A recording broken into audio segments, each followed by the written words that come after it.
하나님의 말씀 구약성경 이사야 54장 1절부터 5절, 우리 1절부터 합독합니다. 시작. 잉태치 못하며 생산치 못한 너는 노래할지어다. 구로치 못한 너는 외쳐 노래할지어다. 홀로 된 여인의 자식이 남편 있는 자의 자식보다 많음이니라. 여호와의 말이니라.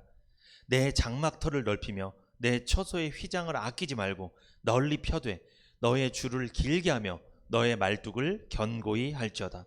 이는 내가 좌우로 퍼지며 내 자손은 열방을 얻으며 황폐한 성읍들로 사람 살 곳이 되게 할 것임이니라. 두려워 말라. 내가 내 수치를 당하지 아니하리라. 놀라지 말라. 내가 부끄러움을 보지 아니하리라.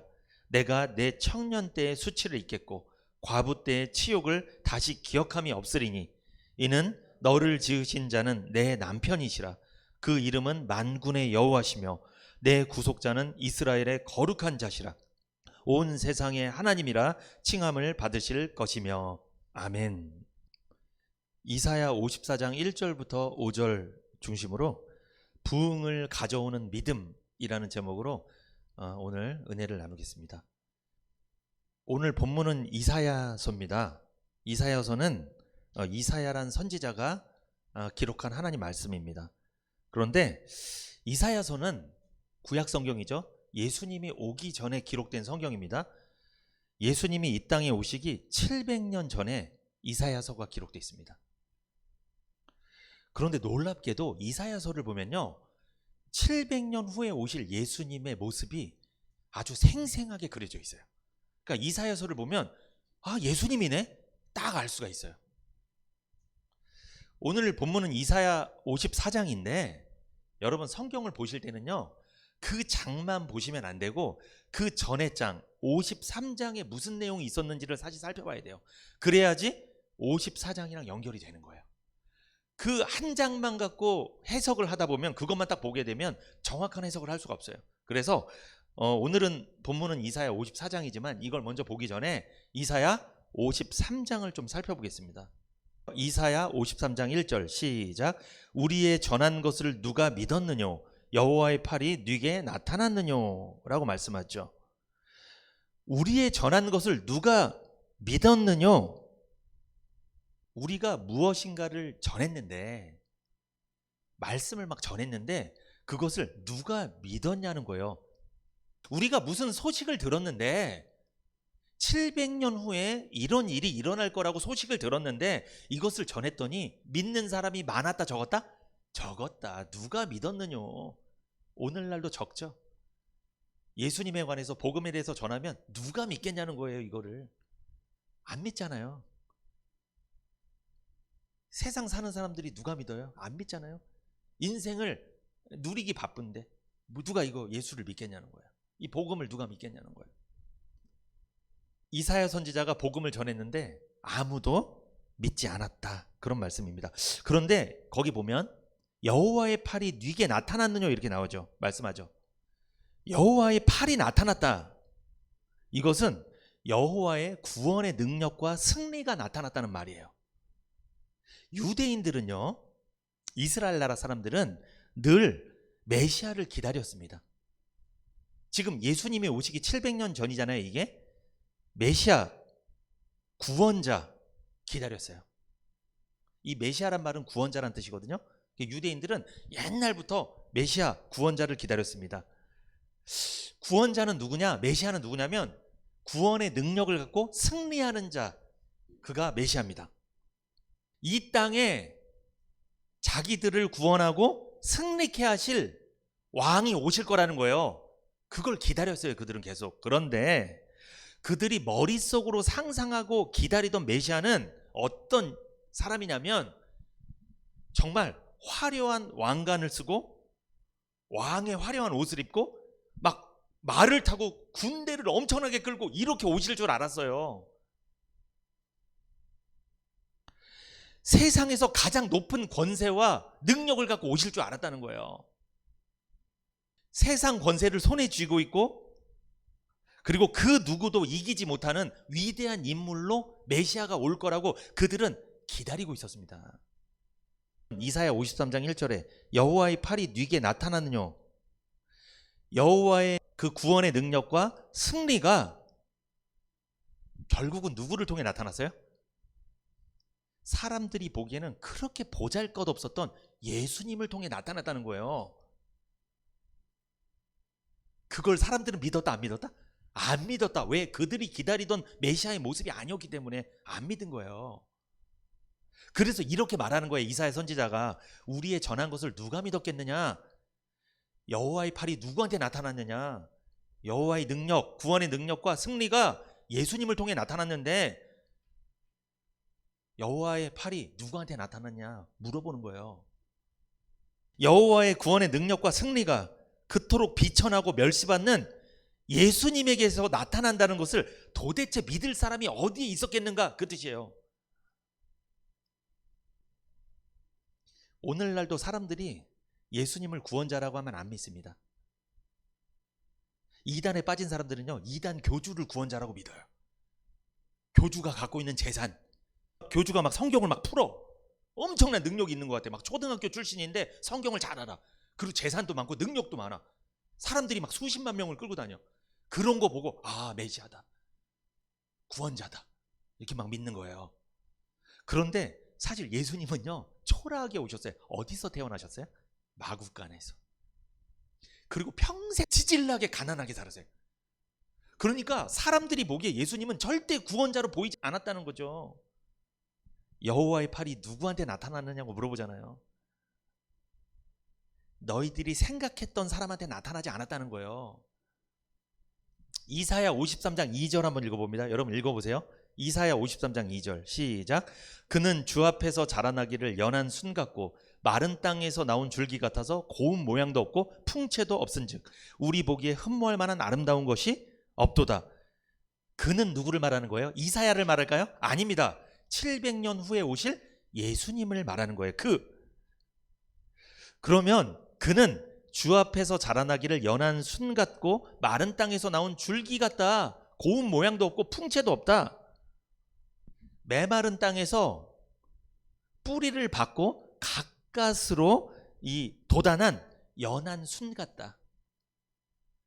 여러분 여기 시골에서 고향이신 분은 아는데 연한 순, 그게 강해 보여요, 약해요? 그 메마른 땅에서 연한 순이 가까스로 하나 딱 올라온 거예요. 무지하게 약합니다, 이 연한 순은. 그리고 이 연한 순은요, 모양이 형편없습니다. 화려해 보이지도 않아요. 예수님이 그런 연한 순같이 오셨다는 거예요. 메마른 땅, 어디? 죄인들이 사는 이 메마른 세상에 연한 순같이 그런 모습으로 세상에 오셨다는 거예요. 예수님은 늠름한 풍채도 없었습니다. 멋진 모습도 없었습니다. 사람들의 눈길을 끌만한 볼품도 없었습니다. 도대체 우리가 부러워하고 매력을 느낄 만한 것이 예수님에게 하나도 없었음을 성경은 말씀하는 거예요. 우리 보기에 흠모할 만한 것이, 아름다운 것이 없었다. 여러분 누구를 쫓아다녀요? 요즘에 우리 아이들, 우리 학생들, 그 아이들이라고 하나요? 아이돌이라고 하나요? 아이돌 왜 쫓아다니는 거예요? 왜 좋아하는 거예요? 흠모할 만한 것이 있어서 그렇죠. 나보다 더 뛰어난 아름다운 것이 있으니까 좋아하는 거잖아요. 열광을 합니다. 그런 것이 예수님한텐 없었습니다. 여러분 메마른 땅에 연한 순이 하나 나왔는데 그 열광하는 사람이 있어요? 와, 아름답다, 열광해요? 열광하지 않습니다. 그냥 거들떠도 안 볼 거예요. 그냥 지나쳐버리는 거예요. 예수님이 그런 분이었다는 거예요. 연한 순은 아주 약한 존재를 말합니다. 문질러버리면 금방 끊어져 버리는 약한 존재죠. 그리스도께서 사람이 되셔서 세상에 오셨을 때 약하기 짝이 없었습니다. 당장 없애버릴 수 있는 연약한 존재였단 말입니다. 그러니까 바리새인들, 서기관들이 죽일 수도 있었어요. 그렇게 약한 분이었어요. 무기도 없고 능력도 없고 돈도 없고 없는 게 그렇게 많아요. 예수님은 그런 분이었다는 거예요. 연한 순은 금방 부러져 버리는 약한 존재지만 놀랍게도 그 연한 순 안에는 생명이 있습니다. 그래서 그 연한 순은 큰 나무를 만들 수 있죠. 이처럼 예수님은 연한 순 같은 모습이셨지만 예수님 안에는 겉모습은 볼품없는 모습이었지만 예수님 안에는 하나님의 나라를 만들 수 있는 영생이 있었습니다. 구원의 능력이 있었어요. 예수님 속에 다 들어있는 거예요. 여러분, 그 연한 순 무시하지 마세요. 그게 자라면 뭐가 되는 거예요? 큰 나무가 되는 거예요. 무시하지 마세요. 예수님을 통해 하나님의 나라가 이 땅에 만들어졌습니다. 그 보잘것없는 예수님을 통해서. 이 보잘것없는 이 저를 통해서 이 시흥은혜교회 하나님 만드셨잖아요. 남들이 보기에 형편없어 보이고, 뭐 남들보다 제가 학력이 좋은 것도 아니고, 뭐 경력이 뛰어난 것도 아니고, 저보다 더 똑똑하고 대단한 분들 많은데 하나님 저를 세워서, 연한순 같은 보잘것없는 저를 세워서 이렇게 시흥은혜교회 이렇게 함께 예배하는 공동체 만들어 주셨잖아요. 참 제가 이 말씀 묵상하면서 참 은혜를 많이 받았습니다.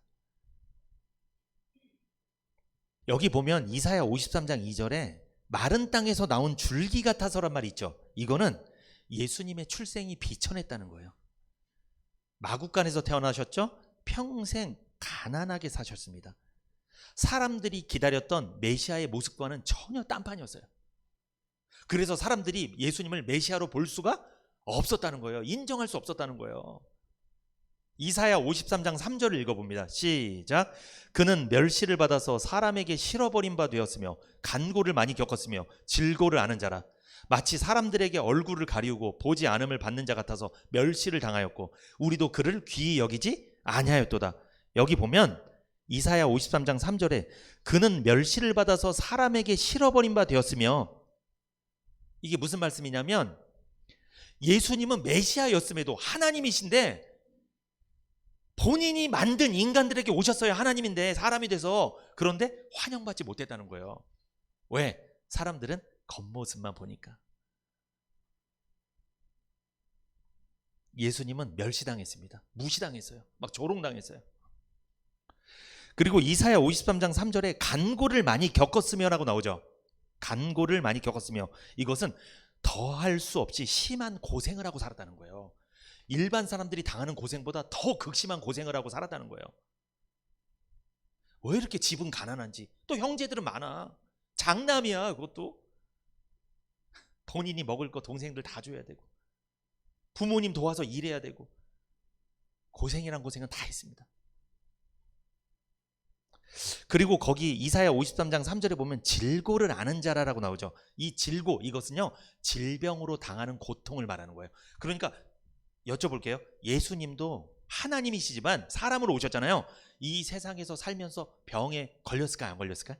걸렸습니다. 예수님도 아팠어요. 감기도 걸리고, 예수님도 무릎도 아프고, 때로는 몸이 아프기도 하고, 땀도 막 흘리시고 힘들어서.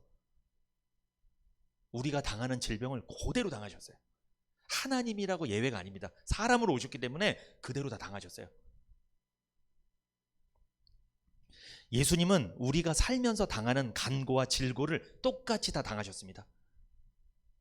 여러분 지금 고생하고 있어요? 살면서? 몸이 아프신가요? 예수님도 똑같이 당했습니다. 그래서 사람들은 예수님을 깔봤습니다. 예수님을 피했습니다. 몹시 심한 고생을 하고 중병에 걸려 온갖 고통에 시달리는 사람이 무슨 메시아냐는 거예요. 그게 아니, 나보다도 더 못한 것 같은데, 나보다도 건강하지 않은 것 같고, 나보다도 힘이 없는 것 같은데 무슨 누구를 구원할 거냐는 거예요. 본인이나 구원하지. 이렇게 조롱했다는 거예요. 사람들은 모두 예수님을 미워했습니다. 기피했습니다. 사람들은 예수님을 업신여겼고 사람으로 여기지도 않았어요. 하찮게 본 거예요. 이런 말씀들을 몇 년 전에 기록했다? 700년 전에 이런 일을 당할 거라는 걸 다 기록해놔서. 근데 700년 후에 그대로 당했어요. 여기 성경에 써 있는 대로. 이사야 53장 4절 시작. 그는 실로 우리의 질고를 지고 우리의 슬픔을 당할거늘 우리는 생각하기를 그는 징벌을 받아서 하나님께 맞으며 고난을 당한다 하였노라. 이사야 53장 4절에 질고라고 나오죠. 아까 제가 뭐라고 말씀드렸죠? 질고? 질병으로 당하는 고통이라고 말씀드렸죠. 이 극심한 고통. 그리고 여기 보면 징벌이라고 나옵니다. 여러분, 징벌은 죄 지은 사람을 제재하고 그 죄 지은 사람에게 극심한 형벌을 가하는 게 이 징벌이에요. 예수님께서 결국 십자가에 달리셨습니다. 사람들은 그것을 보고 폄하했습니다. 예수님의 가치를 깎아내린 거예요. 하찮게 본 거예요. 사람들은 예수님께서 하나님께 징벌을 받아서, 하나님께 벌을 받아서 저런 험한 꼴을 당한다고 사람들은 막 수군거렸어요. 예수님은 죄가 없는 분이에요. 죄가 없는데 누구 죄 때문에 그렇게 험한 꼴을 당하신 거예요? 우리들의 죄 때문에 험한 꼴을 당하셨잖아요. 근데 그 당시 사람들은 누구 죄 때문에 당하는 거다? 자기들 죄 때문에 그런 꼴 당하는 거를 감사해도 모자랄 판인데 뭐라고?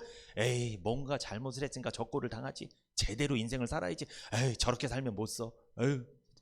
그런 분들이 있더라고요. 아주 좋은 차를 딱 끌고 다니면서 딱 가다가 폐지 줍는 어떤 사람들 딱 봐. 그럼 뭐라 그래? 운전하면서 딱 가면 참, 에휴, 인생 잘 살아야지. 저 꼴 당하지 말아야지. 인생 열심히 살아야지. 그런 말 하고 가버리는 거예요. 무시해버려요. 그냥 폐지 줍고 이런 사람. 그런 식으로 예수님이 십자가에 달려서 피를 흘리고 죽어가고 있으니까 에휴, 잘 살아야지. 저렇게 죄를 짓고 사니까 저 꼴이지. 자기가 메시아라고 평생 가난하게 살더지만, 아니 병에 걸리고 아무것도 능력도 없어 보이면서 자기가 메시아라고, 아, 저렇게 살지 말아야지. 열심히 살아야지. 이렇게 비난했다는 거예요. 조롱했습니다. 한마디로 빈정거린 거예요. 빈정된 거예요. 죄도 없는 예수님께서 왜 질고를 지고 징벌을 받으셨을까요? 정말 예수님이 죄를 져서 그런 거예요? 아닙니다. 우리의 질고 때문에 그렇죠. 우리의 슬픔 때문에 그렇습니다. 우리가 죄인으로 태어나서 이 세상에 질고를 겪습니다. 죄로 인한 고통을 당하는 거예요. 죽음에 대한 두려움, 심판에 대한 공포, 상처, 열등감, 우울증, 이런 모든 아픔들을 우리가 겪어요. 우리가 슬픔을 겪는 거예요. 그것을 해결해 주시려고 대신 슬픔을 당한 거예요. 대신 이 질고를 당하신 거죠. 우리의 죄를 속죄하시고 영원한 생명을 주시기 위해 예수님은 우리가 앓을 병을 대신 앓으신 거예요. 우리가 받을 고통을 대신 겪으신 거예요. 우리가 건강하게 살고 구원받아 영원한 생명을 얻게 하시려고 십자가에 달리신 거예요. 수많은 사람들은 예수님이 하나님께 천벌을 받은 줄만 알았습니다. 하나님께 매를 맞고 학대를 받는 줄 알았어요. 예수님은 죄가 없는 분입니다. 우리 때문에 당하신 거예요. 우리 때문에.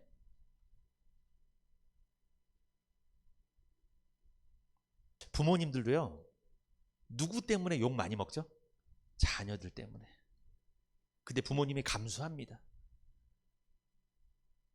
그걸 감당을 하는 거예요. 자녀가 잘못했을 때, 죄를 졌을 때 부모가 다 감당해요. 다 해결하는 거예요.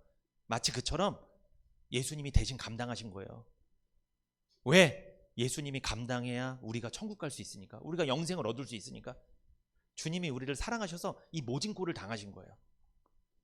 그런데 사람들은 하나님한테 매를 맞는다고 생각했습니다. 하나님한테 벌 받는다고 생각했어요. 막 조롱했어요. 에이, 저렇게 살면 안 되지. 막 조롱했어요.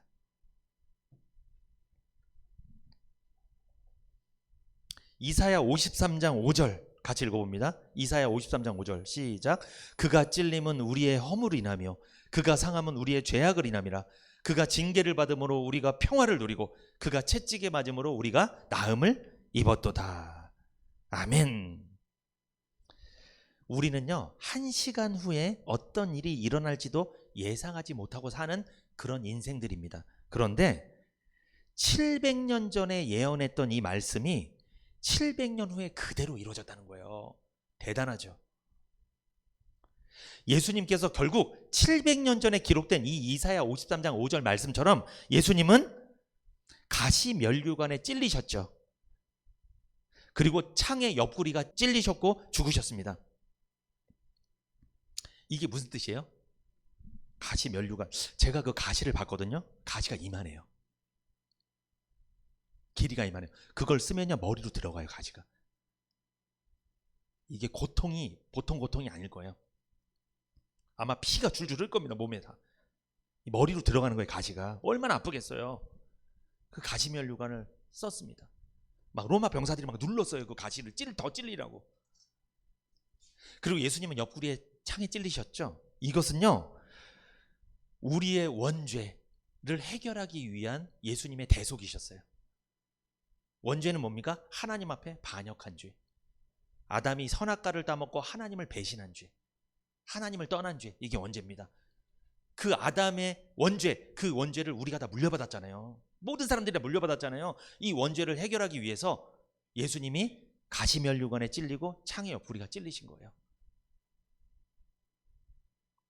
그게 이사야 53장 5절에 그가 찔림은 우리의 허물을 인하며 이 뜻입니다.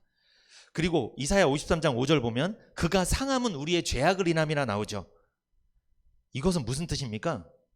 예수님은 십자가에 달리실 때 손바닥과 발목에 못이 박히셨죠. 그래서 뼈가 으스러졌습니다. 여러분, 대못을 박는데 뼈가 으스러지죠. 그가 상함은 우리의 죄악을 인함이라. 이것은 우리의 자범죄를 대속하시는 주님의 고난이었어요.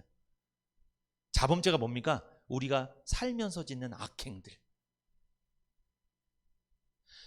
우리는 태어날 때부터 원죄가 있잖아요. 이 원죄 때문에, 이 뒤틀린 성품 때문에 우리는 꼭 잘못된 행동을 해요. 그것 때문에 거짓말을 하고 사기를 치고 누구를 때리고 욕하고 미워하고 뒷담화하고 이런 모든 것들, 악행들, 이것 때문에 예수님이 손과 발에 못이 박힌 거예요.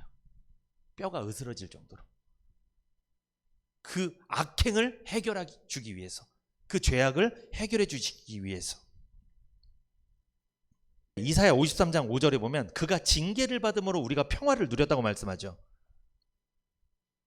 예수님은 징계를 받아야 할 우리 대신해서 징계를 대신 받으셨습니다. 우리가 하나님께 범죄하고서도 무사하게 넘긴 것은 그가 우리를 대신해서 형벌을 받았기 때문이죠. 여러분, 오늘 무사하게 오셨어요? 안전하게 오셨죠? 왜 이렇게 우리가 평안하게 온 거예요? 그가 우리 대신해서 징계를 받았기 때문에 그래요. 형벌을 받았기 때문에 그래요.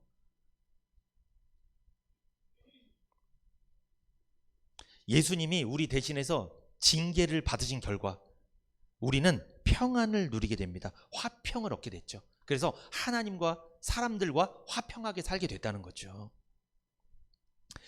그리고 이사야 53장 5절에 그가 채찍에 맞음으로 우리가 나음을 입었다. 이건 무슨 말씀입니까? 예수님은 살점이 뜯겨 나가기까지 채찍을 맞았어요. 이 로마 병사들이 휘두르는 채찍이죠. 그 채찍의 끝에는 쇠고리가 달려 있어요. 그래서 때리면요, 그 쇠고리가 살을 팝니다. 살점이 튀어나가는 거예요. 예수님은 십자가 지시기 전에 이미 그 채찍을 다 맞으셨어요. 살점이 튀어나갔어요. 다 피가 줄줄 흘렀죠. 왜 채찍에 맞으신 거예요? 그가 채찍에 맞음으로 우리가 나음을 입었다. 우리가 병에 걸렸을 때 고쳐주려고, 우리 병을 고쳐주시고 우리 몸을 성하게 해주시려고, 건강하게 살게 해주시려고 예수님이 채찍에 맞으신 거예요. 이 사실 믿으십니까? 믿는 분들은 건강하게 살 줄 믿습니다. 그렇다면 내가 지금까지 살면서 건강했다. 누구 덕분이에요? 예수님이 채찍에 맞았기 때문에 내가 건강하게 산 거예요. 내가 노력해서 건강하게 산 게 아니에요, 여러분. 다 은혜입니다.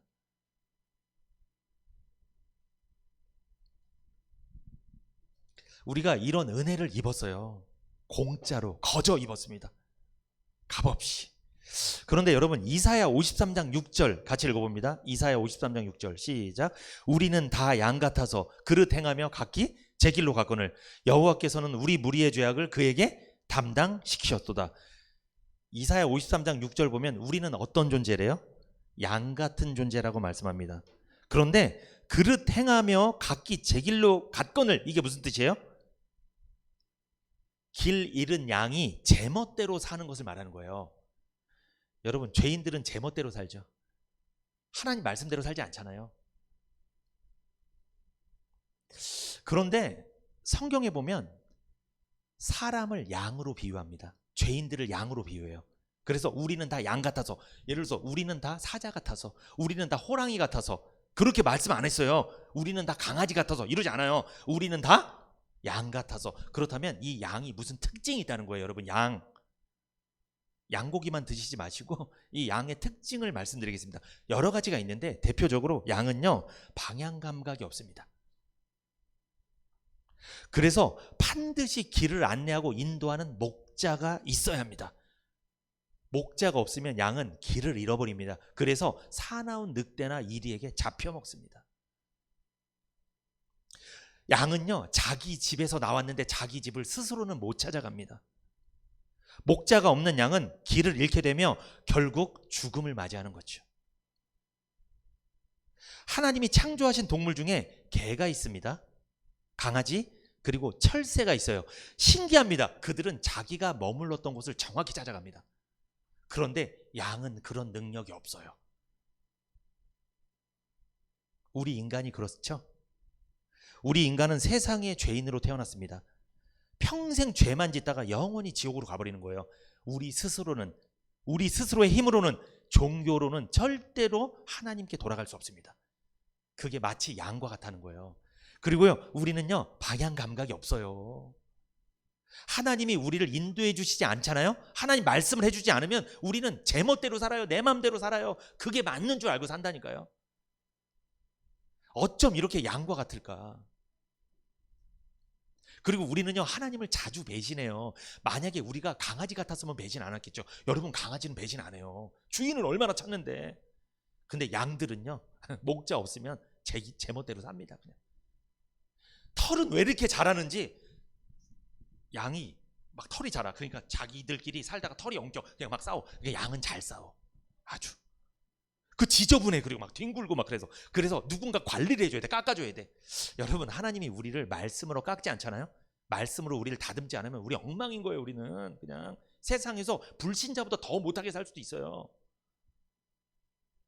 우리는 다 양 같아서 신기하죠. 700년 전에 써진 말씀이 우리에 대해서 너무나 잘 알고 있는 거예요. 하나님은 우리를 너무나 잘 알고 있습니다. 우리 인간이 그렇습니다. 주님께서 인도해 주시지 않으면 우리는 각기 제 길로 가버리죠. 결국 실패한 인생을 살고 결국 지옥으로 가버리는 거예요. 하나님께서는 우리가 양 같은 존재임을 아시고 스스로는 도저히 천국에 갈 수 없는, 생존할 수 없는 존재인 줄 아시고 하나님께서 예수님을 우리에게 보내주신 거예요.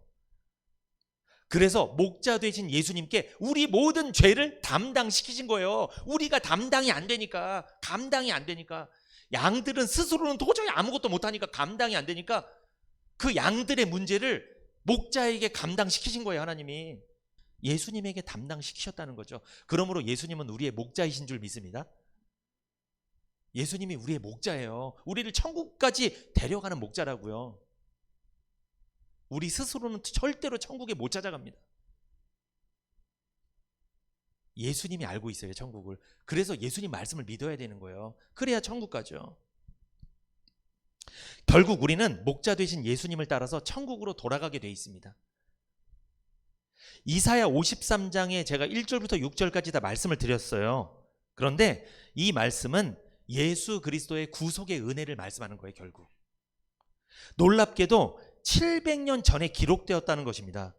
700년 후에, 이 말씀이 기록되고 나서 700년 후에 실제로 예수님이 세상에 오셨습니다. 그래서 이사야 선지자가 이런 말을 하지 않았냐 다 얘기를 해줬는데도 그들은 예수님을 믿지 않았어요. 700년 후에도 안 믿었어요. 700년 전에도 안 믿더니 700년 후에도 안 믿습니다. 사람요, 잘 안 변해요. 예전에 안 믿었으면 지금도 안 믿어요. 잘 안 믿어요. 의심이 많아요. 이 말씀이 예수님 오시기 700년 전에 기록됐고 그때도 사람들이 안 믿었습니다. 700년 후에 예수님이 오셨는데 그때도 안 믿었습니다. 예수님이 오시고 2000년이 지났는데 지금도 안 믿습니다. 어쩜 그렇게 비슷한지. 아까 그래서 이사야 53장 1절에 우리가 전한 말을 누가 믿었느냐, 그 말씀을 하는 거예요. 그래서 저와 여러분은 믿었습니다. 기적입니다, 여러분. 이게 기적. 아무도 안 믿는데 그 중에 믿는 사람들이 좀 있었다는 거예요. 기적입니다, 이게. 이사야 54장 1절부터 5절까지는 그러면 이건 무슨 말씀이냐면, 이 말씀은 이사야 53장까지는 예수 그리스도의 구속의 은혜에 대해서 설명했죠. 그 예수 그리스도의 십자가 구속의 은혜를 믿고 구원받은 성도들은 부응하게 될 거다. 창대케 될 거다. 그 말씀이 오늘 본문이에요. 그러므로 오늘 이사야 54장 1절에서 5절까지도 예언입니다. 그럼 우리가 적용해야 돼요. 예수님을 믿고 구원받은 사람은, 복음을 듣고 구원받은 사람은 어떻게 살게 된다? 부흥하고 창대케 된다는 거예요. 그 말씀이 오늘 본문인 거예요. 믿음을 가진 사람이 구원도 받고요, 믿음을 가진 사람이 부흥하는 거예요. 믿음을 가진 사람이 창대케 되는 겁니다. 그래서 제가 오늘 설교하는 목적이 뭐예요? 무엇을 갖게 하려고? 믿음을 갖게 하려고 설교하는 겁니다. 하나님께서 오늘 본문을 말씀하신 이유는 이스라엘 백성들을 부흥케 하시려고, 창대케 하시려고, 오늘날을 살아가는 영적 이스라엘인 여러분과 저를 부흥케 하시려고, 창대케 하시려고, 우리 교회를 부흥케 하시려고 이 말씀을 주신다는 거죠.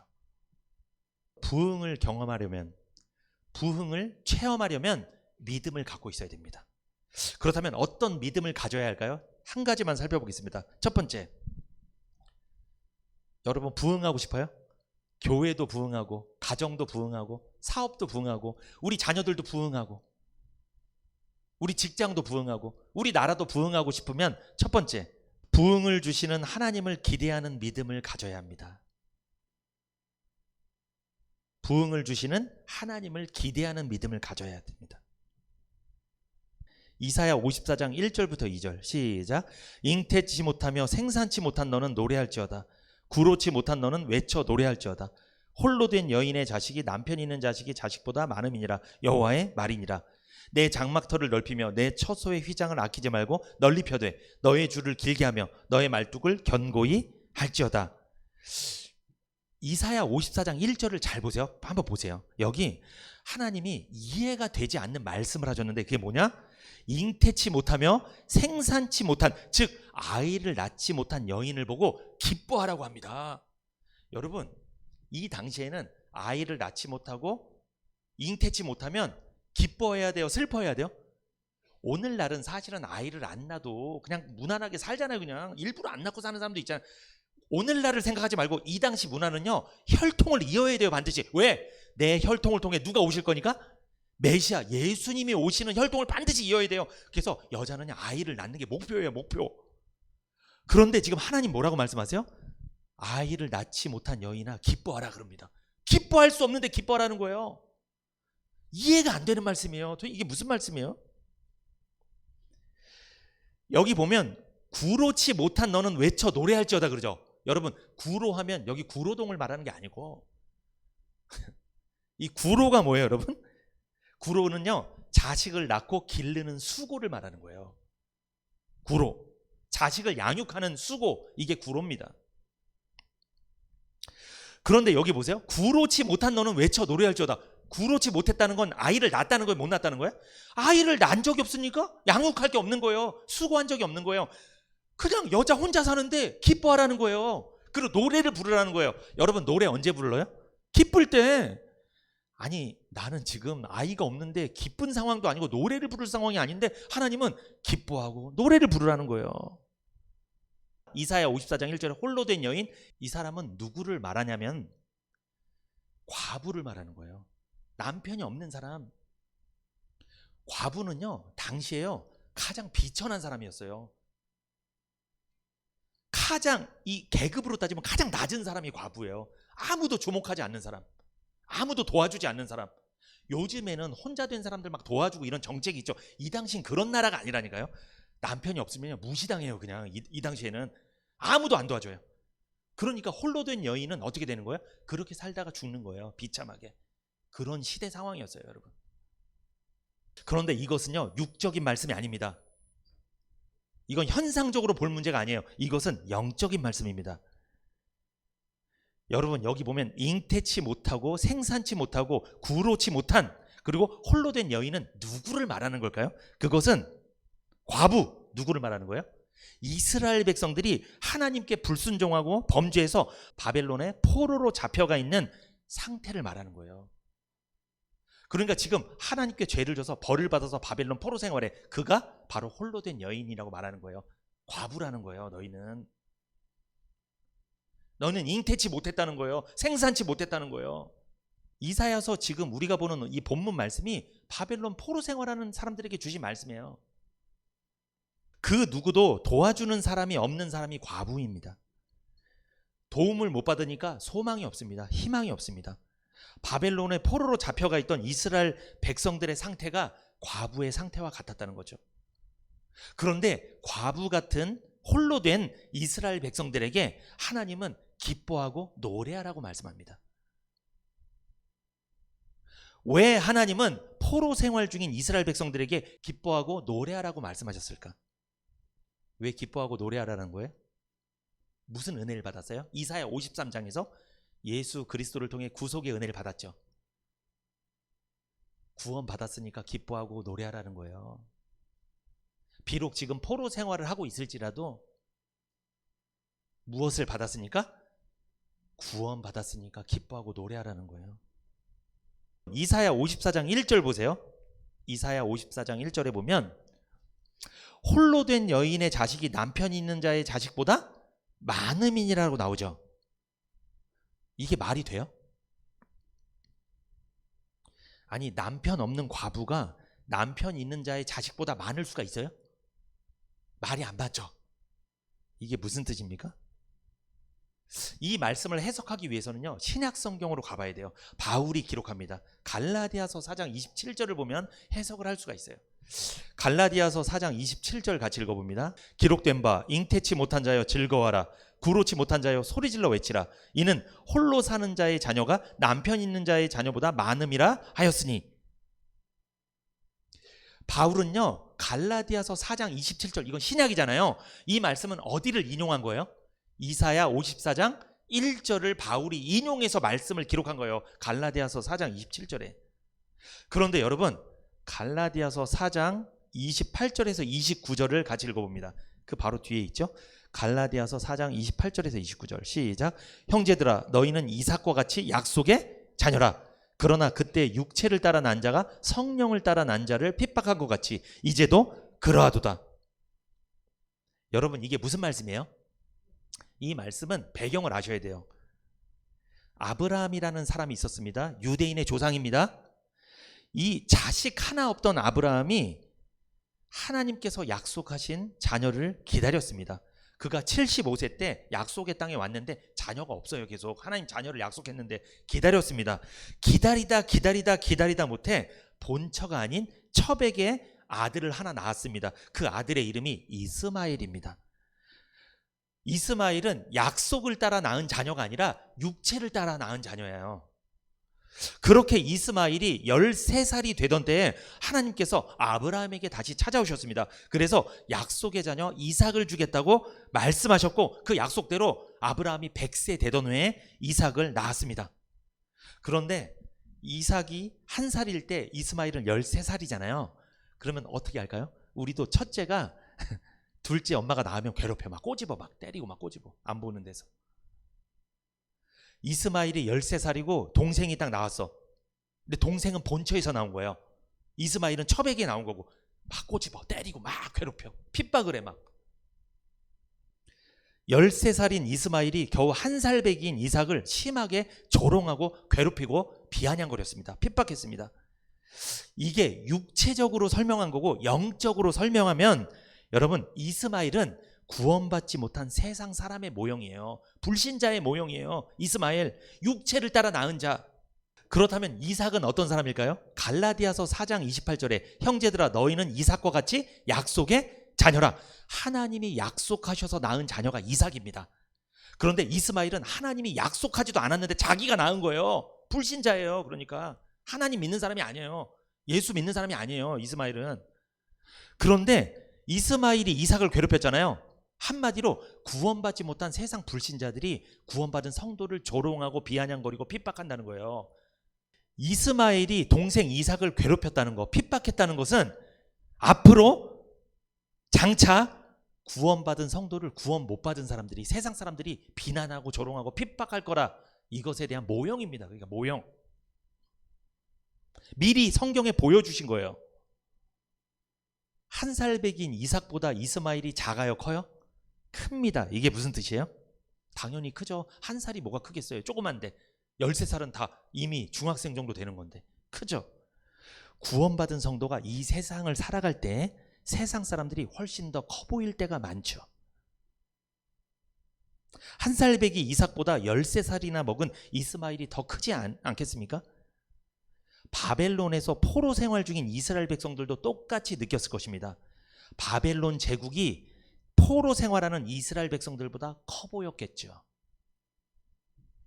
훨씬 크게 느껴졌을 것입니다. 예수님도 세상에 오셨을 때, 그리고 이 세상에서 30여 년 살아가실 때 초라하게 사셨습니다. 그렇게 초라하게 사신 예수님을 누가 메시아로 받겠냐는 거예요. 예수님보다 더 커 보이는 사람들도 많았는데, 당시에 부자들도 많았는데, 권세자들도 많았는데. 그런데 놀랍게도 하나님은 이사야 54장 1절을 보면, 또 신약 갈라디아서 4장 27절에 보면 두 번이나 말씀하셨죠. 잉태치 못하고 생산치 못하고 구로치 못한 홀로 된 여인의 자식이 남편 있는 자식보다 많다고 약속하셨죠. 하나님의 위로와 격려예요. 우리 눈에 보이는 세상 사람들이 거대해 보이고 돈이 많아 보이고 우리보다 더 높아 보이고 커 보인다고 할지라도 그들은 약속의 자녀가 아닙니다. 그들 앞에 연약한 순 같은, 잉태치 못한 여인 같은, 홀로 된 여인 같은, 보잘것 없어 보이는, 형편없어 보이는 우리일지라도 우리가 하나님께서 택하신 이스라엘이라는 거예요. 영적인 하나님의 약속의 자녀라는 거예요. 이것을 잊지 말아야 돼요. 잊으면 안 돼요. 이것을 잊어버리면요, 밖에 나가면 위축돼요. 그러면 힘들어요. 그러면 불신자가 얼마나 잘 나가는데요. 그들은 약속이 없다니까요. 천국에 못 가요. 근데 왜 천국에 가시는 분들이 왜 이렇게 위축이 되냐고요, 자꾸. 홀로 된 여인의 자식이 남편 있는 자의 자식보다 많다고 하신 말씀은 무슨 뜻이냐? 인간적으로 볼 때 마른 막대기같이 아무것도 아닌 형편없어 보이는 하나님의 자녀를 통해 많은 사람들이 구원받고 하나님께 돌아오게 되는 역사가 일어날 거라는 거예요. 홀로 된 자의 자식이 더 많을 거다. 보잘것 없어 보이는 그 과부 같은 우리를 통해서, 우리 교회를 통해서 하나님께서 많은 영혼들을 구원하실 것이다. 전 이거 믿습니다. 이 약속을 하시는 거예요. 지금 바벨론 포로 생활 중인 그 이스라엘 백성들 얼마나 힘들겠어요. 바벨론이 커 보이죠. 그러나 하나님 약속합니다. 이 바벨론은 나중에 하나님 다 무너뜨려 버릴 거야. 하나님 너희를 세울 거야. 너희를 통해서 성전을 재건할 거야. 그리고 많은 영혼들을 다시 구원시킬 거야. 그 약속이에요. 하나님의 위로입니다. 밖에 나가서 힘있게 전도하세요. 약속 있는 자녀들이 약속 없는 사람들한테 가서 전도하는 거잖아요. 위축되지 마세요. 우리가 기뻐하며 노래해야 하는 이유가 여기에 있죠. 비록 세상에서 잘 나가지 못하고 형편없어 보이는 우리이지만 하나님께서는 우리가 복음으로 구원받은 하나님의 약속의 자녀임을 알고 계십니다. 그래서 우리를 통해, 홀로 된 여인을 통해 많은 자식을 주겠다. 우리를 통해 많은 영혼들을 구원해 주실 것을 약속해 주신 거예요. 여러분, 우리 교회 부흥할 줄 믿습니다. 저는 부흥하게 될 거예요. 왜? 우리 교회를 통해 이 연한 순 같고 마른 막대기 같이, 지금은 보잘것 없어 보일 수도 있지만, 지금은 큰 교회가 진짜 정말 커 보이고 우리는 작아 보일 수 있지만, 우리 교회 안에는요, 여러분, 생명이 있어요. 여러분, 연한 순 안에 뭐가 있다고요? 생명이 있으니까 그게 커지는 거예요. 겨자씨 작은 거 하나가, 먼지만도 못한 겨자씨 하나가 많은 큰 숲을 이루잖아요. 많은 새들이 깃들잖아요. 겨자씨 같이 작아 보이는 우리 교회가 이 땅에 심겨졌습니다. 시흥은혜교회를 통해 많은 영혼들이 깃들게 될 줄 믿습니다. 이게 믿으셔야 돼요, 여러분. 우리는 이걸 믿고 가는 겁니다, 여러분. 은혜되죠? 제가 이 말씀 참 묵상하면서 참 은혜를 많이 받았어요. 아, 이 홀로 된 여인, 과부 같은 존재, 잉태치 못하고 생산치 못한, 진짜 쓸모없어 보이는, 능력도 없어 보이는, 가난하고, 왜 이렇게 성도들은 가난할까? 왜 이렇게 능력도 없고 힘들고 왜 이렇게 뭐 되는 것도 별로 없고 왜 그럴까? 그런 성도를 통해 하나님께서 역사를 일으키시겠다는 거예요. 홀로 사는 자가, 자녀가 남편 있는 자의 자녀보다 많다. 여러분, 여기 보면 홀로 사는 자가 누구를 말하는 거예요? 그러니까 구원받은 성도들을 말하는 거예요. 홀로 사는 자 같이 세상에서 뭐가 되는 것도 없고 가난하고 힘들고 그런 사람들, 성도들을 말하는 건데, 그런데 남편 있는 자는 누구를 말할까요? 왜 이렇게 세상 사람들은 남편이 많은지. 대표적인 남편 누구? 돈이 남편이에요. 그리고 명예, 권세, 권력, 정치, 이념, 사상, 자기 생각, 이게 다 남편이에요. 이 남편을 끌어안고 사는 거예요. 그것을 능력 삼아서 사는 거예요. 세상 사람들은. 왜 이렇게 남편이 많아? 그래서 그 사람들이 겉으로 보기엔 자녀들을 많이 낳는 것 같아. 역사가 많이 일어나는 것 같아. 그런데 그 사람들을 통해서 구원받는 사람 한 사람도 있다 없다? 없다. 그 사람들이 과부예요. 사실은 아무도 못 낳아. 우리가 위축될 거 없어요. 여러분, 우리는 생명을 갖고 있어요. 영생이 있잖아요. 복음이 있잖아요. 이거 전하시면 돼요. 가난하다고 해서 복음 못 전하는 거 아닙니다. 세상에서 일이 좀 안 풀린다고 해서 복음 못 전하는 거 아니에요. 할 수 있어요. 입만 있으면 합니다. 다 전할 수 있는 거예요. 부흥을 주실 하나님을 기대하는 믿음을 갖고 여러분 살아가시기를 축복합니다. 하나님 반드시 우리를 부흥시켜 주실 거예요. 창대케 하실 거예요. 이 사실을 믿고 살아가시기를 축복합니다. 다음 말씀은 오후에 계속 이어서 전하도록 하겠습니다.